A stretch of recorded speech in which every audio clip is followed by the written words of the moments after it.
ਅਗਲੀ ਖਬਰ ਦੇ ਵੱਲ ਵਧੀਏ ਤੇ ਗੱਲ ਕਿਸਾਨੀ ਦੀ ਕੋਈ ਕਰੀਏ ਸ਼ਰਮਾ ਜੀ। ਸ਼ੰਭੂ ਤੋਂ ਕਹਿੰਦੇ ਹੁਣ 101 ਕਿਸਾਨਾਂ ਦਾ ਜਥਾ ਜਾਊਗਾ ਫਿਰ ਦਿੱਲੀ। ਪ੍ਰਵੀਨ ਜੀ, ਜਿਸ ਦਿਨ ਦਾ ਇਹ ਅੰਦੋਲਨ ਸ਼ੰਭੂ ਖਨੌਰੀ ਸ਼ੁਰੂ ਹੋਇਆ ਜੀ, ਇਹ ਸਾਂਝੇ ਰੂਪ ਚ ਸ਼ੁਰੂ ਹੋਇਆ, ਚਾਹੇ ਉਧਰ ਡੱਲੇਵਾਲ ਤੇ ਉਹਨਾਂ ਦੇ ਨਾਲ ਕੁਝ ਸਹਿਯੋਗੀ ਸੰਗਠਨ ਆਏ, ਇੱਧਰ ਪੰਨੂ ਪੰਧੇਰ ਤੇ ਇਹਨਾਂ ਨਾਲ ਕੁਝ ਸੰਗਠਨ ਆਏ। ਸੋ ਪਰ ਇੱਧਰ ਲੈ ਦੇ ਕੇ ਕਮਾਂਡ ਸਰਵਣ ਸਿੰਘ ਪੰਧੇਰ ਕੋਲ ਸੀ ਸ਼ੰਭੂ ਬਾਰਡਰ ਤੇ ਉਧਰ ਲੈ ਦੇ ਕੇ ਕਮਾਂਡ ਜਗਜੀਤ ਸਿੰਘ ਡੱਲੇਵਾਲ ਕੋਲ ਸੀ ਖਨੌਰੀ ਬਾਰਡਰ ਤੇ ਜੀ। 13 ਫਰਵਰੀ 2024 ਤੋਂ ਸ਼ੁਰੂ ਹੋਇਆ ਇਹ ਅੰਦੋਲਨ ਲਗਭਗ 11 ਮਹੀਨਿਆਂ ਨੂੰ ਪਾਰ ਕਰ ਚੁੱਕਿਆ। 11 ਮਹੀਨੇ ਤੋਂ ਉੱਪਰ ਹੋ ਗਏ ਨੇ ਅੱਜ, ਜੇਕਰ ਮੈਂ ਭਾਰਤੀ ਸਮੇਂ ਅਨੁਸਾਰ 17 ਤਰੀਕ ਦੇ ਵੱਲ ਗੱਲ ਕਰਾਂ ਜੀ।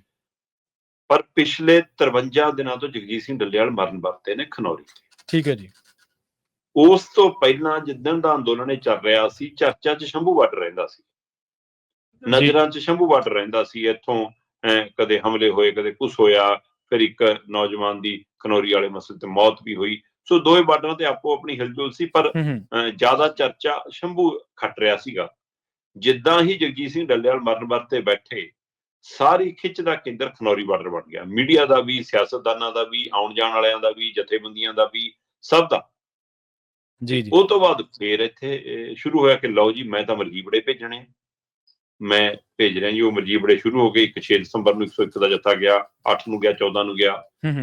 ਸ਼ਬਦ ਮਰਜੀਬੜੇ ਦੇ ਰਹੇ ਹੋ ਤੁਸੀਂ ਤੇ 2 ਘੰਟਿਆਂ ਬਾਅਦ ਮੁੜ ਵੀ ਆਉਂਦੇ ਹੋ। ਬੇਸ਼ੱਕ ਉਹ ਖਾਲੀ ਹੱਥ ਸੀ, ਉਹਨਾਂ ਨੂੰ ਹੱਕ ਸੀ ਕਿ ਉਹਨਾਂ ਨੂੰ ਦਿੱਲੀ ਜਾਣ ਦਿੱਤਾ ਜਾਵੇ, ਪਰ ਜਿਹੋ ਜਿਹਾ ਵਿਵਹਾਰ ਪੁਲਿਸ ਦਾ ਸੀ, ਉਹੇ ਜੀ ਤਿਆਰੀ ਸਾਡੀ ਬਿਲਕੁਲ ਵੀ ਨਹੀਂ ਸੀ ਕਿ ਅਸੀਂ ਉੱਥੇ ਬੈਠ ਸਕਦੇ 2 ਘੰਟੇ ਵੀ, ਸਾਨੂੰ ਮੁੜਨਾ ਪਿਆ ਪਿੱਛੇ।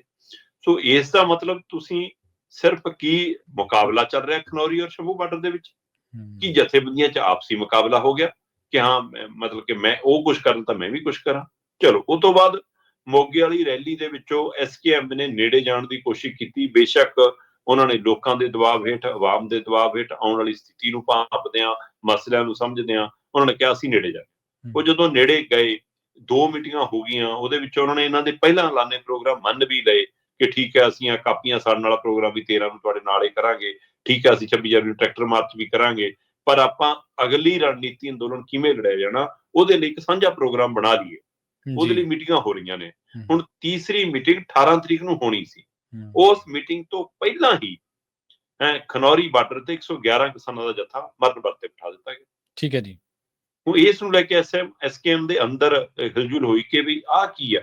ਜਦੋਂ ਆਪਾਂ ਸਾਂਝੇ ਤੌਰ ਤੇ ਅੱਗੇ ਵਧਣਾ, ਅਗਲੀ ਰਣਨੀਤੀ ਸਾਂਝੇ ਤੌਰ ਤੇ ਆਉਣੀ ਆ, ਫਿਰ ਸਾਨੂੰ 2 ਮੀਟਿੰਗਾਂ 'ਚ ਇਹਦੇ ਬੰਨੀ ਮਾੜਾ ਜਿਹਾ ਇਸ਼ਾਰਾ ਵੀ ਨਹੀਂ ਕੀਤਾ ਕਿ ਅਸੀਂ ਆਹ ਵੀ ਕਦਮ ਚੁੱਕਣਾ। ਸਾਡੇ ਨਾਲ ਸਲਾਹ ਮਸ਼ਵਰਾ ਵੀ ਨਹੀਂਗਾ। ਕੱਲ ਹਲੇ ਇੱਕ ਦੂਜਾ ਹੀ ਦਿਨ ਸੀਗਾ ਕਿ ਇੱਕ 35 ਸਾਲਾ ਨੌਜਵਾਨ ਬੇਹੋਸ਼ ਹੋ ਕੇ ਡਿੱਗ ਪਿਆ ਉਹਨਾਂ 111 ਦੇ ਵਿੱਚੋਂ ਜੀ। ਫਿਰ ਕਪੂਰਥਲੇ ਜਿਹਦੇ ਨਾਲ ਸੰਬੰਧ ਸੀਗਾ ਪ੍ਰਿਤਪਾਲ ਸਿੰਘ, 35 ਸਾਲ ਦਾ ਮੁੰਡਾ, ਬਾਅਦ ਚੋਂ ਪਤਾ ਲੱਗਿਆ ਤੇ ਨਹੀਂ ਕਿ ਉਹਨੂੰ ਮਤਲਬ ਕਿ ਮਿਰਗੀ ਦਾ ਦੌਰਾ ਪਿਆ।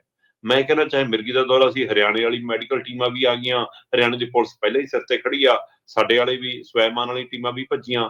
ਮੈਂ ਪਹਿਲਾਂ ਹੀ ਗੱਲ ਕਰ ਰਿਹਾ ਸੀਗਾ ਕਿ ਭਾਈ ਇੱਕ ਸਿਰਾ ਉਹ ਬੈਠੇ ਨੇ ਜਿਹੜੇ ਆਪਣਾ ਜਗਜੀਤ ਸਿੰਘ ਡੱਲੇਵਾਲ, ਦੂਏ ਸਿਰੇ ਤੇ ਹੁਣ ਇਹ ਬੈਠੇ ਨੇ। 1.25 ਕਿਲੋਮੀਟਰ 1.5 ਕਿਲੋਮੀਟਰ ਦਾ ਫਾਸਲਾ ਤੇ ਮੈਡੀਕਲ ਟੀਮਾਂ ਲੈ ਦੇ ਕੇ ਉਹੀ ਨੇ, ਫਿਰ ਭੱਜ ਨੱਠ ਹੋਊਗੀ, ਧਿਆਨ ਬਟੂਗਾ। ਸੋ ਉਹ ਕੱਲ ਹੋਇਆ, ਸਾਰਿਆਂ ਨੂੰ ਹੱਥਾਂ ਪੈਰਾਂ ਦੀ ਪੈਗੀ। ਇੱਕ ਵਾਰ ਕਿਹਾ ਕੀ ਹੋ ਗਿਆ, ਬਾਅਦ ਚੋਂ ਕਹਿੰਦੇ ਨਹੀਂ ਜੀ ਉਹਨੂੰ ਮਿਰਗੀ ਦੌਰਾ ਪੈ ਗਿਆ ਤੇ ਇਸ ਲਈ ਕੋਈ ਅਜੀਬ ਗੱਲ ਨਹੀਂ। ਹੁਣ ਉਹ ਠੀਕ ਹੈ। ਚਲੋ ਹੁਣ ਉਧਰ ਨਵਾਂ ਫੈਸਲਾ ਲਿਆ 111 ਦਾ, ਤੇ ਇੱਧਰ ਕਹਿੰਦਾ ਕਿ ਤਾਏ ਦੀ ਧੀ ਚੱਲੀ ਮੈਂ ਕਿਉਂ ਰਹਾ ਕੱਲੀ, ਤੇ ਇੱਧਰ ਸਰਵਣ ਸਿੰਘ ਪੰਧੇਰ ਕਹਿੰਦਾ ਮੈਂ ਫਿਰ 101 ਕਿਸਾਨਾਂ ਦਾ ਜੱਥਾ ਭੇਜਣਾ ਦਿੱਲੀ ਨੂੰ ਜੀ। ਉਹ ਹੁਣ ਉਹਨੇ 21 ਜਨਵਰੀ ਫੇਰ ਐਲਾਨਤੀ। ਇਹਦੇ ਵਿਚਾਲੇ 18 ਨੂੰ ਮੀਟਿੰਗ ਹੋਣੀ। ਹੁਣ ਆਹ ਫੈਸਲੇ ਤੋਂ ਬਾਅਦ ਫਿਰ SKM ਸੋਚੀ ਜਾਂਦੀ ਹੈ ਕਿਆ ਕੀ ਕਰੀ ਜਾਂਦੇ ਨੇ। ਸੋ ਕਿਤੇ ਨਾ ਕਿਤੇ ਬੇਸ਼ੱਕ ਜਿਹੜੀਆਂ ਧਿਰਾਂ ਮੈਦਾਨ 'ਚ ਲੜ ਰਹੀਆਂ ਹੁੰਦੀਆਂ ਨੇ, ਉਹਨਾਂ ਨੂੰ ਲੱਗ ਰਿਹਾ ਹੁੰਦਾ ਕਿ ਦਬਾਅ ਬਣਾਉਣ ਦੇ ਲਈ ਅਸੀਂ ਕੋਈ ਨਾ ਕੋਈ ਪ੍ਰੋਗਰਾਮ ਦਿੰਦੇ ਰਹੀਏ। ਆਵਾਮ ਦੇ ਆਉਣ ਦੇ ਲਈ, ਕਿਸਾਨਾਂ ਦੇ ਆਉਣ ਦੇ ਲਈ ਕੋਈ ਨਾ ਕੋਈ ਪ੍ਰੋਗਰਾਮ ਦਿੰਦੇ ਰਹੀਏ, ਅੰਦੋਲਨ 'ਚ ਖੜੋਤ ਨਾ ਆਵੇ, ਰੁਕਿਆ ਨਾ ਨਜ਼ਰ ਆਵੇ। ਸੋ ਇਸ ਤੋਂ ਵੀ ਹੁੰਦਾ।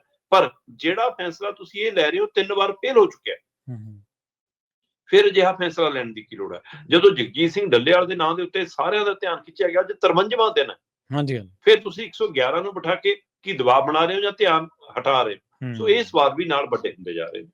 ਪਰ ਫਿਰ ਵੀ 18 ਤਰੀਕ ਨੂੰ ਦੋਵਾਂ ਧਿਰਾਂ ਦੀ ਬੈਠਕ ਹੋਏਗੀ, ਔਰ ਇਸ SKM ਦੇ ਨੇੜੇ ਆਉਣ ਨਾਲ ਜਾਂ ਇਹ ਪ੍ਰਤੀਕਿਰਿਆਵਾਂ ਤੋਂ ਬਾਅਦ ਪੰਜਾਬ ਸਰਕਾਰ ਤੋਂ ਲੈ ਕੇ ਪੰਜਾਬ ਪ੍ਰਸ਼ਾਸਨ ਤੋਂ ਲੈ ਕੇ ਕੇਂਦਰ 'ਚ ਹਿਲਜੁਲ ਹੈਗੀ ਹੈ, ਪਰ ਉਹ ਹਿਲਜੁਲ ਅਜੇ ਵੀ ਉਸ ਰੂਪ 'ਚ ਨਜ਼ਰ ਨਹੀਂ ਆ ਰਹੀ ਕਿ ਗੱਲ ਸੁਣੇ ਜਾਣ, ਪਰ ਪਲ-ਪਲ ਜਿਹੜਾ ਬੀਤ ਰਿਹਾ ਉਹ ਜਗਜੀਤ ਸਿੰਘ ਡੱਲੇਵਾਲ ਲਈ ਭਾਰੀ ਹੁੰਦਾ ਜਾ ਰਿਹਾ। ਜੀ ਬਿਲਕੁਲ, ਜਿਵੇਂ ਤੁਸੀਂ ਕਿਹਾ ਨਾ ਸ਼ਰਮਾ ਜੀ ਕਿ ਐਕਸ਼ਨ ਦੇਣਾ ਪੈਂਦਾ ਕਈ ਵਾਰੀ ਤੁਹਾਨੂੰ ਸੰਘਰਸ਼ ਦੇ ਦਰਮਿਆਨ, ਐਕਸ਼ਨ ਦੇਣਾ ਹੀ ਇੱਕ ਕਿਰਿਆ ਨਹੀਂ ਹੁੰਦੀ ਮੇਰੇ ਹਿਸਾਬ ਨਾਲ, ਜਾਂ ਇਹ ਚੀਜ਼ਾਂ ਨਹੀਂ ਹੁੰਦੀਆਂ ਕਿ ਉਹ ਜ਼ਰੂਰੀ ਹੁੰਦਾ ਤੁਹਾਡੇ ਵਾਸਤੇ, ਉਹ ਕਿਤੇ ਤੁਹਾਨੂੰ ਬੈਕਫਾਇਰ ਤਾਂ ਨਹੀਂ ਕਰ ਰਿਹਾ?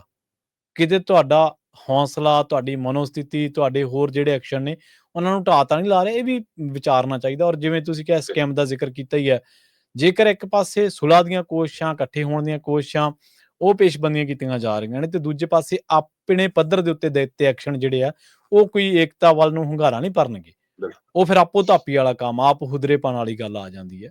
ਚਲੋ ਆਪਾਂ ਸਤਿਕਾਰ ਕਰਦੇ ਹਾਂ ਉਹਨਾਂ ਦਾ, ਉਹ ਲੜ ਰਹੇ ਨੇ, ਪਰ ਫਿਰ ਵੀ ਜੇਕਰ ਏਕੇ ਦੀ ਗੱਲ ਚੱਲਦੀ ਹੈ, ਫਿਰ ਏਕੇ ਦੀਆਂ ਸੁਰਾਂ ਦੇ ਵਿੱਚੋਂ ਜਿਹੜੀ ਚੀਜ਼ ਨਿਕਲਦੀ, ਫਿਰ ਉਹ ਐਕਸ਼ਨ ਹੋਵੇ ਤਾਂ ਉਹ ਸ਼ਾਇਦ ਬਿਹਤਰ ਨਤੀਜੇ ਦੇ ਸਕਦਾ ਤੁਹਾਨੂੰ।